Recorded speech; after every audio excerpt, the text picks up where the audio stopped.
සුබුදෑසනක් ස්පාඤ්ඤ වෙනදී ඉක්මනට තේරුම් කළ දෙන්න. පෙරේදා එක පාරටම මොරොක්කෝවෙන් සරණාගතයෝ 60000ක් 80000ක් එහෙම කියනවා. ස්පාඤ්ඤය ආක්‍රමණය කරා කියලා නිවුස් එකක් දැක්කා. නගා මොඩ් නිවුස් ගණන් ගන්න එපා. මේක උනේ ස්පාඤ්ඤය ඇතුළේ නෙවෙයි කියලා මම හිතන්නේ ගොඩක් කටට දැන් තේරෙනවා. ඒක දැනගත්තත් මේක තේරුම් ගන්න ඕනේ මේක උනේත් පළවෙනි පාරට 2021 ෙදිත් මේ වගේම සිද්ධියක් සිද්ධ වුණා. මචං මේ තියෙන්නේ ස්පාඤ්ඤය හරිද?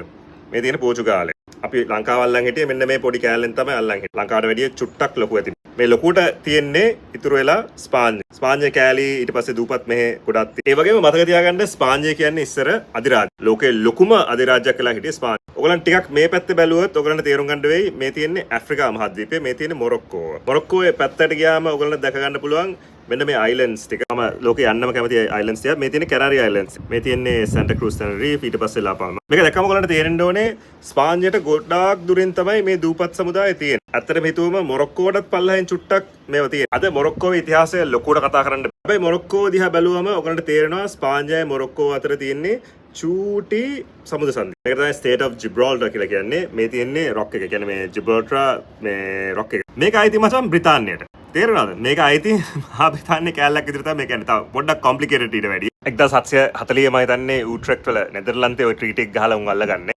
ඒක වෙන දවසක් කතා කරමු. ඒකට හේතුව ඔයගලන්ට තේරෙනවා මේ තියෙන සමුද්‍ර සංධිය තමයි මචං මේ තියෙන මෙඩිටරේනියන් සී එකට ඇතුළට යන. ඉතාලිය, ග්‍රීසිය, තුර්කිය මේ ඔක්කොටම එන්න යන්න පුළුවන් එකම තැන. සෝරි මේ තැන් දෙකක් තියෙනවා. ඊට පස්සේ සුවස් කැනල් එක තියෙනවා මෙතන. ඒ වුණාට මේ පැත්තෙන් එනවා නම් මෙහෙන් තමයි එන්න ලේ. විශේෂයෙන්ම යුද්ධ කාලවලදී මේක මචං හරිම වැදගත්. විශේෂයෙන්ම ලෝක යුද්ධ 1 2දී මේක හරිම වැදගත් සන්ධස්ථානයක් වුණා. ඉතින් බ්‍රිතාන්‍යයේ ජිබ්‍රාල්ටර් රොක් එක මෙතන තියෙනවා. ඊට පස්සේ ඔයගලන්ට පේනවා ඇති මෙන්න මෙතන මේ ඩොට් වගේ දාලා තව කෑල්ලක් තියෙනවා. මේකට කියන්නේ සෙවුටා කියලා. සෙවුටා තියෙන්නේ මචං ඇත්තටම හිතලා බැලුවොත් මේ තියෙන මොරොක්කෝවේ මේක ඉතිහාසය මම සරලව පැහැදිලි කරලා දුන්නොත් මචං 1000 මට මතක විදිහට 400 ගණන් වල පෝර්චුගාලයේ ඒ කාලේ ලොකුට මේ කාලේදී පෝර්චුගීසි මේ තියෙන මොකද කියන්නේ පෙනින්සියුලා තුඩු අල්ල ගන්නවා මචං. මොකද මේක හරි වටින තරක්. උන්ට මෙහෙට ඇවිල්ලා මේ ජිබ්‍රාල්ටර් කෑල්ල අල්ලන්න බෑනේ. ඒක ස්පාඤ්ඤයට අයිති එකක් නේ. ඒකින්ද මුන් ගිහිල්ලා අල්ලනවා මෙන්න මේ කෑල්ල. ඊට පස්සේ කතාව ලොකු කරලා කිව්වොත් මම හිතන්නේ 1640 විතරද මුන් දෙකොල්ලෝ එකතු වෙනවා. හරි රසවත් ඉතිහාසයක් තියෙනවා මේ පෝර්චුගාලයයි ස්පේන් වල අතර. ඒක අල්ලගත්තට පස්සේ මේක යනවා ස්පාඤ්ඤේ අතට. මේ සෙවුටා කියන කෑල්ල යනවා ස්පාඤ්ඤයට. හරි පොඩි කෑල්ලක් මචං. ඔයාලට පේනවද මෙතන බලකොට්ටක් එහෙම තියෙනවා. ඒක අල්ලගත්තට පස්සේ ඔයාලට තේරුම් ගන්න පුළුවන් මේ වටේට තියෙන මුදු කෑල්ලත් අයිති වෙන්නේ මේගොල්ලන්ටනේ. එතකොට මෙන්න මේ කෑල්ල ගොඩාක් අයිති වෙන්නේ ස්පාඤ්ඤය අතට. ඒ කියන්නේ මොරොක්කෝවයි ස්පාඤ්ඤය අතරයි විතරක් තියෙන්න ඕනේ මේ කෑල්ලේ. මේ පැත්තේ කෑල්ලත් මචං ස්පේන් වල අල්ලගත්ත කියන්නේ දැන් මෙන්න මේ තීරය මේගොල්ලන්ට සම්පූර්ණයෙන්ම වගේ කන්ට්‍රෝල් කරන්න පුළුවන්. ඉතින් යුරෝපියන් යුනියන් එකටත් මචං මේක මාර වැදගත්. මොකද මුන්ගේ ඇතුලේ තියෙන ට්‍රේඩින් වලට වැදගත්ම කැනක් තමයි මේ තියෙන්නේ. ඒකම ඔයගොල්ලන්ට තේරුම් ගන්න පුළුවන් මෙතන තියෙන්නේ මේ සෙවුටා එක විතරක් නෙවෙයි. බලන්න පොඩ්ඩක් මේ පැත්තට ගියොත් ඔයගොල්ලන්ට දැනගන්න පුළුවන් තව තියෙනවා තුඩුවක්. මේ ඇවිල්ලා මෙයි. ඒ තුඩුවේ අගට ගියොත් ඔයගොල්ලන්ට බලන්න පුළුවන් මෙන්න මේ කෑල්ල.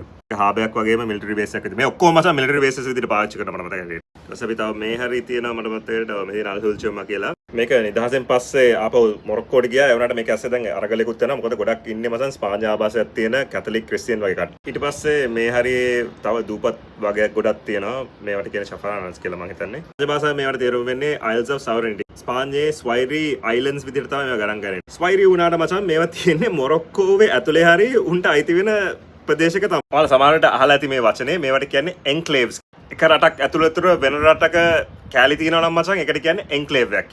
ඔන්ක්ලේව් කියලා කියනවා. එහෙම නැත්නම් ඒක අනිත් පැත්තෙන් බැලුවොත් එක්ස්ක්ලේව් කියලා කියනවා. එන්ක්ලේව් එකක් කියලා කියන්නේ රටක් මචං රටක් හරි කෑල්ලක් හරි වෙන එකකින් සම්පූර්ණයෙන්ම වට වෙලා තිබෙනවා. ලෙසෝතෝ ඔයගොල්ලන් මතකද? මේ ජැක්සන් ඇන්තනි ලෙසෝතෝ තියෙන්නේ මචං දකුණු අප්‍රිකාවේ කියන්නේ රටක් ඇතුලේ තව රටක් තියෙනවා. ඒක තමයි එන්ක්ලේව් එක කියලා. එක්ස්ක්ලේව් එක කියලා කියන්නේ අපේ රට තියෙනවා.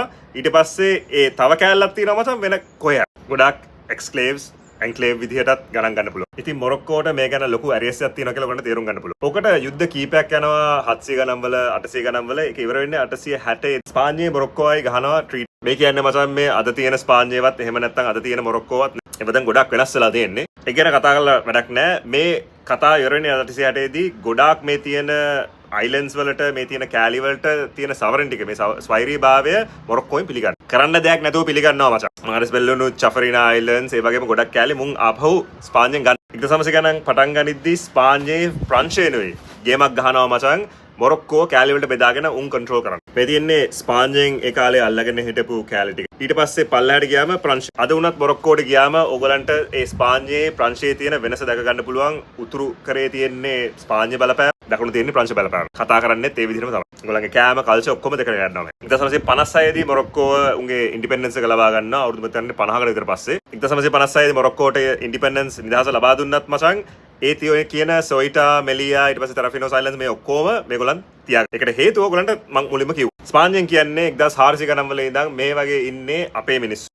ස්පාඤ්ඤ ජාතිකයෝ. ඒකින්ද මේක ස්පාඤ්ඤ අධිරාජ්‍යයේ ඉතුරු වෙලා ස්පාඤ්ඤ කෑල්ලක් දැන් කියලා. මොරොක්කෝවේ මේක පිළිගන්නේ නෑ මචං. 1990 ගණන් වල මචං 95 දී ඔය සෙව්ටා මෙලියා කියන දෙක ඉන්ඩිපෙන්ඩන්ට් සිටි ස්ටේට් විදිහට උන් මේ ප්‍රකාශ කරනවා. මොරොක්කෝෙන් ගොඩක් ප්‍රශ්න එනවා ඔකට. ඊට පස්සේ ඔය රජතුමා ස්පාඤ්ඤීන් රජතුක් ඉන්නවා, මොරොක්කෝයේ රජ කෙනෙක් ඉන්නවා. ස්පාඤ්ඤ රජා එන එක නතර කරනවා මේ තියෙන බලපෑම. මොකද 1900 මම හිතන්නේ 20 ගණන් වලද කොහෙද මුන් ගිවිසුමක් ගහනවා මේ සීන් එක අපි නිකන් ෆ්‍රෙන්ඩ්ලි විසඳක ගමු මොකක් හරි ප්‍රශ්නයක් වුණොත් කියලා. 2002 දී ලොකු යුද්ධයක් වෙන්න ඔන්න මෙන්න තිබිලා ඔක බේරලා යනවා. තරහිල් කියලා තව කෑල්ලක් තියෙනවා මසන් ඒකේ මොරොක්කෝයේ කොඩියක් දානවා කියලා දැකලා ඊට පස්සේ පාඤ්ඤයෙන් ඔකට ගහන්න ඇතුළු. මසන් මාර ලස්සන අයිලන්ඩ්ස් වගේක් මේ ඔය පැත්තේ තියෙන්නේ. 2007 දී ස්පාඤ්ඤ රජාලා ඉන්නේ මසන් හුවන් කාලොස් දෙවැනිය. මොරොක්කෝවල හිටපු රජත් එක්ක ඒ ගේම ගිහිල්ලා ඔය වගේම කේස් එකක්. 2021 වෙනකන් ඇත්තටම ලොකු කරදරයක් වෙන්නේ නැහැ. 2021 තමයි මම අර කියපු ඊටඟ කරදරේ වෙන්නේ. ඔකේ තව සීන් එකක් තියෙනවා ස්පාඤ්ඤෙන් මෙහි අධිරාජ්‍ය කරද්දී මොරොක්කෝෙන් කියන අධිරාජ්‍ය නතර කරනවා කියලා 1970 ගණන් වල ඉඳන් මේ සීන් එක යනවා. හැබැයි මොරොක්කෝවත් මසන් සීන් එකක් දානවා මේ පල්ලෑ තියෙන්නේ මසන් UN එකෙන් කියලා තියෙන වෙනම රටක් වෙස්ටර්න් සහාරා කියලා. ලෝකේ තියෙන ඩේන්ජරස්ම පැත්ත.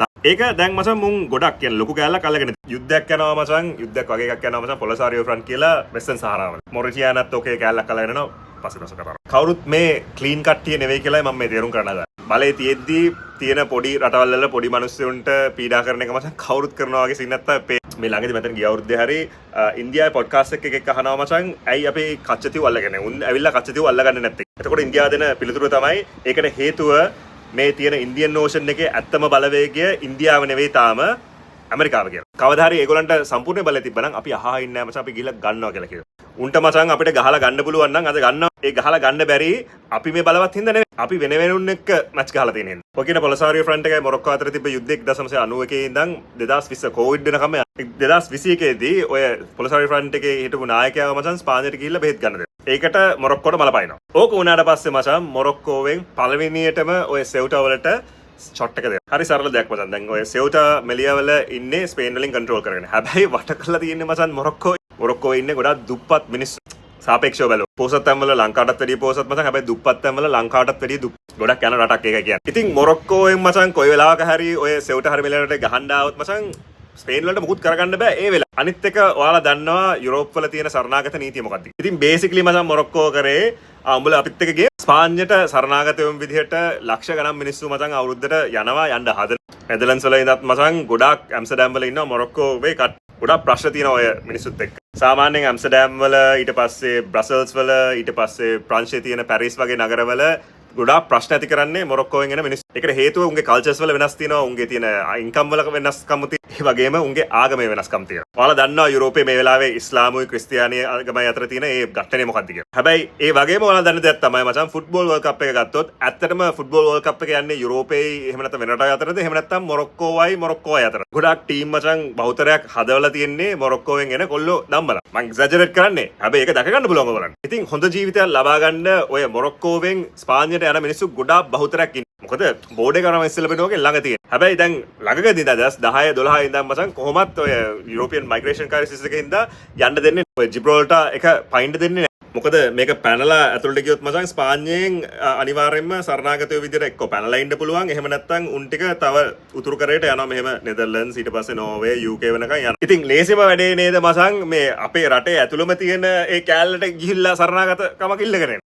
ඒක තමයි මොරොක්කෝවෙන් පළල ගිහිල්ලා සරණාගතයෝ වෙන් කියන්නේ. 20000ක් 30000ක්වත් නැති මචං මේ පෝස්ට් ඔය කියන ස්පැනිෂ් පෝස්ට් වල 60000 70000ම 2021 දී 8000ක් 9000ක් වගේ මයිග්‍රේට්ස් වල තමයි ඔහොම ගිහිල්ලා තිබ්බේ. මොකද මචං මේ කෑල්ලට මේ පැත්තේ ඉඳන් ඇත්තටම පීනන් යන්න පුළුවන්. ඔයාලට ලොකු දුරක් නෙවෙයි මෙතන තියෙන්නේ. මේ තියෙන්නේ මචං මුන්ගේ බෝඩර් එක දාලා තියෙන ඔය වැට.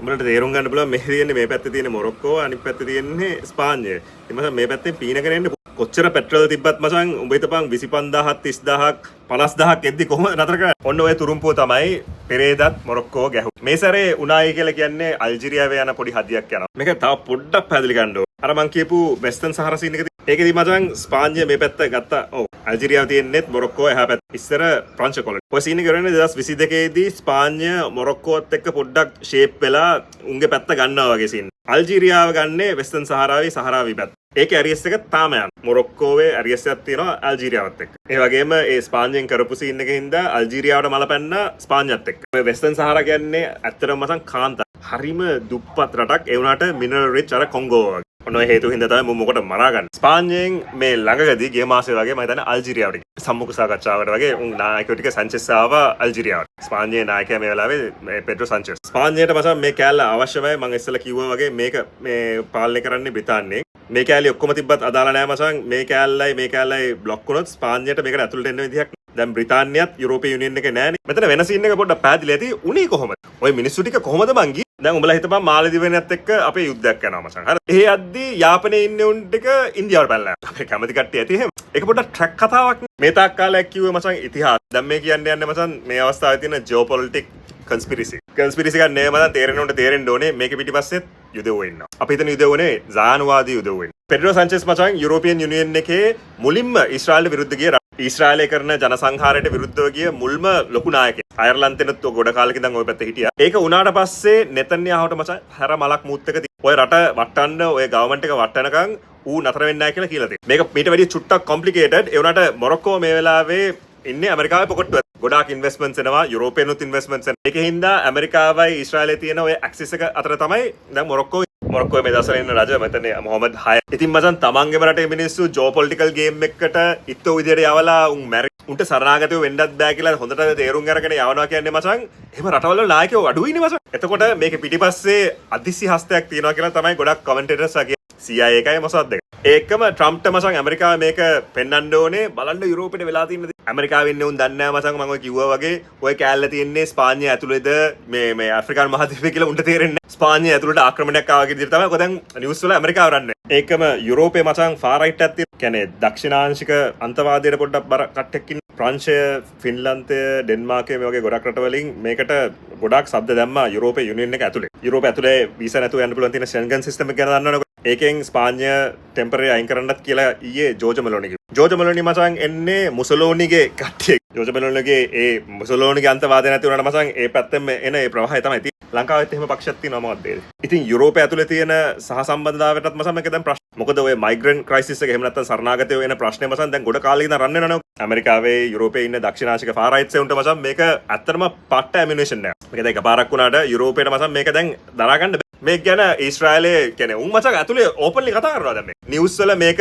අපි ගහන ගේම වල මොසාද් එකෙන් ගහන ගේම කොහොමද කියලා ඇතුලේ මචං කතා කරනවා. දැන් ඒ වගේ ට්‍රාන්ස්ලේෂන් දාලා දානවා. හැබැයි උන්ට ඒක අදාළ නැහැ. උන් ඒ තරම්වත් ගණන් ගන්න නැහැ මචං. උන් කරන ස්පියෝනාජ් වලින් කියන්නේ උන්ට වෙන අකරතැබ්බ මොකද්ද? උන්ගේ ඉමේජ් එකට මොකද්ද වෙන්නේ කියන එක දැන් ඊශ්‍රායලයේ අතහැරලා තියෙනවා. මොකද ඇතුලේ මිනිස්සු හිතා ඉන්නේ බලපන් අපි එළිය ගහන ගේම. අපි මෙච්චර පොඩි රටක් වෙලා එළියේ ඉන්නේ උන්ට ෂොට් එක දෙන්න අපිට විරුද්ධ වෙන උන්ට ෂොට් එක දෙන්නේ කොහොමද කියලා තමයි දැන් මේ අවස්ථාවේ ඇතුලේ යන නැරටිව්. ලංකාවේ මචං ලිඳේ ඉන්න ගිම්බෝ ඉන්නවනේ. උන් මචං ලිම්බැඩියෝ වෙලා ඉවර. උන්ට මචං තාක්ෂණෙත් තිබිලා එළියත් පෙනිලා උන් ලිම්බැඩියෝ වෙලා ඉන්නේ. ඒකට මචං එතන ඉඳිත් මොරොක්කෝවේ ඉන්න ඔය අසරණ මිනිස්සුනේ මචං ඔතනින් පැනලා යන්න හදන. දැනවත් අපි දන්නවා වගේ ආගමික ප්‍රශ්න තියෙනවා. ඒ කට්ටියගේ ඊට පස්සේ ගෑන්ග් ප්‍රශ්න තියෙනවා. මේ අවස්ථාවේ යුරෝපයේ ඇෆ්‍රිකාවේ යන සරණාගතයෝන්ගේ නොගැලපීමක් නැහැ කියලා කියන්න බෑ කාටවත්. යුරෝපයේ ඩ්‍රග්ස් අන්ඩර්වර්ල්ඩ් එක රන් කරන්නේ ගොඩක් මොරොක්කෝ. ඒ මොනවා වුණත් මේ හැමෝම මචං ඒ සීන් එකේ නෑ. හැබැයි මේ සීන් එකත් අන්ඩර්නීත් යනවා කියලා තේරුම් ගන්න ඕනේ. මොකද ඔය ඔක්කොටම ආපහු යන්න සිද්ධ වුණා. උන් ආපහු පීනගෙන ගියා. බහුතරයක් පීනගෙන ගියා ස්පාඤ්ඤයෙන් හමුදාවේ. හමුදාවේ වුණාට මචං ඕක නතර කරන්න බෑ 50000 කටතාවක් වැඩි තියලා මරන්න. ඊටත් වැඩි දේ තමයි ස්පාඤ්ඤෙම තිබ්බ අධිකරණය විසින් තීරණය කරා මචං යුරෝපයේ තියෙන නීතියට අනුව